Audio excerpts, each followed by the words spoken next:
Hey, what's going on, guys? Limitless Starcraft here, bringing you another Starcraft 2 Heart of the Storm commentary. In today's matchup, I am bringing you another broadcast from WCS Europe Season 2. We are playing on the map Belshir Vestige, and this is a best of 3. This is going to be a TVZ by introducing our players first. In the top left corner from Team Dignitas, he goes by the name Tefel. Now in our bottom right corner, this is our Russian player coming out of Team Empire. He was a former Warcraft player. He goes by the name of Happy.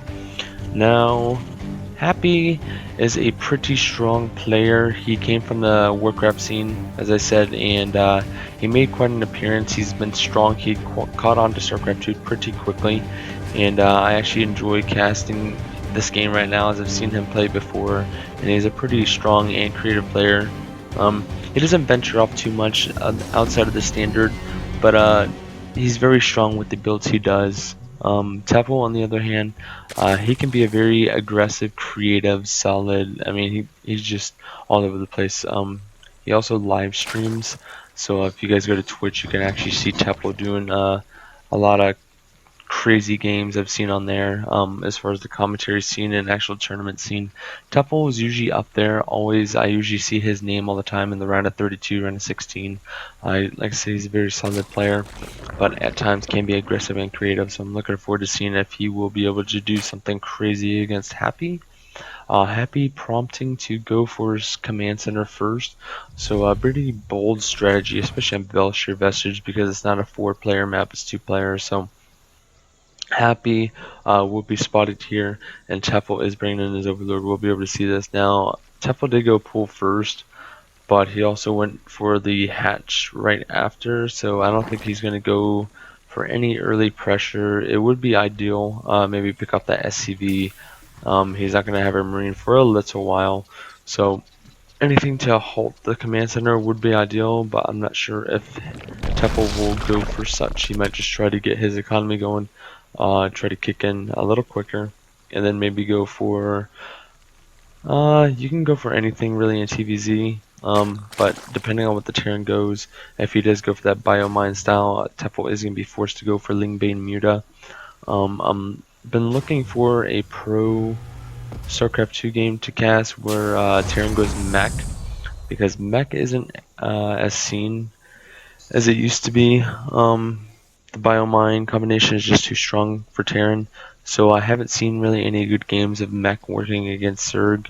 If you guys have a replay you guys would like me to cast of that, I would actually love to cast that game, because I personally hate playing against mech, but it's also a nice relief from the biomine. It's kind of fun to play. So we'll see if we see any deviation here. It looks like we are going for a factory. But we're also having the reactor core, so it looks like he might go for some double Hellion pressure, source of factory, maybe an early starport, or he could follow up with a couple of barracks and just go ahead and start getting the army supply going up for Abby. Now Tefel is going to look to go for the speed upgrade, and then followed up, he could get double Evo chambers down here and go for the 1-1, followed by Lair Tech, and then Baneling nests. We'll see if that, as it's usually the standard against Terran, and it's solid. We don't see too much deviation until after the lair's finished, whether he'll go for infestor play, go for early hive, which is usually pretty uncommon as well. We'll usually see the spire go down, just trying to use the Mutalisk to try to get in some early aggression down here. Now we see Happy going for the double barracks, and we're going for quad Hellions, so we're going to see some pretty good aggression in starting stim pack, so pretty standard play. We have the third base going down. Happy should be able to spot this, and looking for Zerglings. No Zerglings out on the field yet, so these Hellions are going to scare Tefel into getting some, just to be cautious, because you don't want to lose your third to just Hellions, because the creep isn't all the way over there yet, and I don't believe does he have speed done yet? Okay, he hasn't even started on speed, so he's prompting to skip it. I don't know what he's going to go for. He might go for just put all his gas into Mutalisk, and you know, that one extra Mutalisk can be a nice Okay, so he's going for Roach Warren. This could be a precautionary thing. Roaches are very good at tanking the early Hellion aggression. He might just pop out a few, maybe 4 or 5, tank those Hellions. I'm actually surprised that Happy is not trying to kill off this Hellions. It would be good just to get as much damage as possible on as early on, so later on when Terran drops at third base, he won't have to do as much damage to pick it off. It looks like this Queen actually will be sniped here. Bad play by Tefel there, as he didn't have his roaches already in position to stop that. So he's already down just by a little bit. We already lost 152 for Tefel. That's not the biggest deal. And the Queens just sitting here at the base. Do we have another one in production? We should over here. Okay, so we saw his 3 Queens. He had 1 to sacrifice. Okay, so we have +1 just now finishing.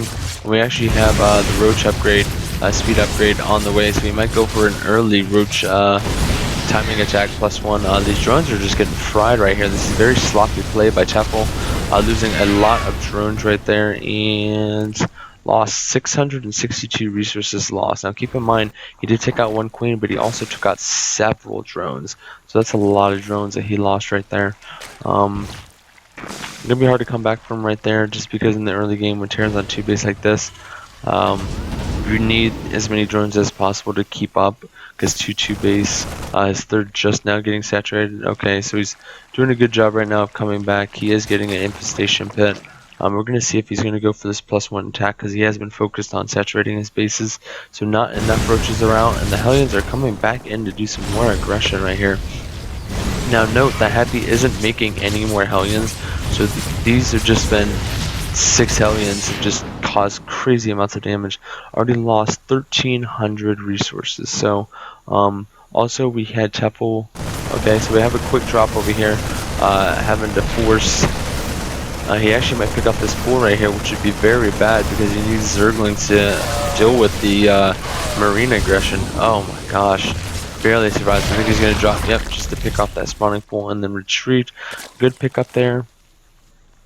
And infestation pit, I don't know if he's going to go for, he's not going for a fester, so he might try to go for early 3-3 upgrades before the Terran, but Terran usually finishes 3-3 upgrades before Zerg in most scenarios. We have another drop. No. Decides to fleet away. And okay, we're going for more barracks, so same old stuff. Looking for the 3rd CC for Happy, and we're looking for a 4th base right here from Tefel. Good play, but we're gonna need to see a baneling nest here pretty soon. I don't see it. Maybe I'm missing something. Okay, so we still don't have a baneling nest, which is pretty surprising, because when you want to deal with these drops, Zerglings alone with 1 dropship aren't, you know, when he drops in, the Zerglings are going to take way longer to take out that drop, and in return, Happy will be able to pick off a lot more lings, a lot more resources, and the banelings are there just for, I'd say they're probably the best drop defense you can have besides spore crawlers and spine crawlers. And the roaches here trying to pick off these marines. These marines just quickly dashing forward, getting a few hits in. I'm going to drop over here on the 3rd base. Now Tefel needs to get a few spines and spores up. It's always worth the extra minerals to put into those drop defense, static defenses, because later on, if you don't have those and your army is out of position, the drops are way too effective. I mean, they're going to be able to pick off way too many drones. You're going to pick off your structures, and you're not going to have anything there to stop them. You're going to have to retreat your entire army. Now we do have infestors out in the field. We also have a Hydralisk den, so this is very weird play from Tefel. I actually like this because it's a little different. Having to cancel this 4th right here just from 1 drop. His army is not gonna, I don't believe, gonna be as mobile to stop these drops. And we have 2 Hydra dens coming out right here. Okay, so we canceled that. I must have forgotten that he already put 1. Hydralisks are probably going to be used to snipe dropships, while the infestors use their fungal growth on the drops to stop them. It's a pretty good strategy to stop drop play, but not as effective as Mutalisk maybe. We do have tanks out on the field, so Hydras are actually pretty weak against tanks because tanks don't have as much HP, and I'm actually liking the style of play. Happy making a bold move, going back to some Wings of Liberty play, where he's only going to use tanks and marines instead of mines and marines. I like seeing the old school builds as I actually enjoy siege tanks. Thirsty Sea is fully saturated right now, so Happy's surely a big lead supply wise. Tefel does have slight edge, but economy wise, Tefel is losing this battle. Tanks are sieging right here. Good positioning right here. He might try to flank. And we got a big plague, but this whole army is clumped up right now. Nice fungal on the tanks, but this army is just too scattered for Happy. And Roach Hydra is not very ideal right now against just Marines and Siege Tanks. He is able to hold that off. That is actually a pretty scary army right here. But we are getting double dropped right now, so Tefel is losing practically everything. He has one mining base at the moment, so this is going to have to be an all-in right here. It's going to be way too hard to recover. I mean, Tefel isn't even trying to stop this right now. He's just saying, screw it, I'm going in. It's going to be hard to break though. We already got one tank in the back right now.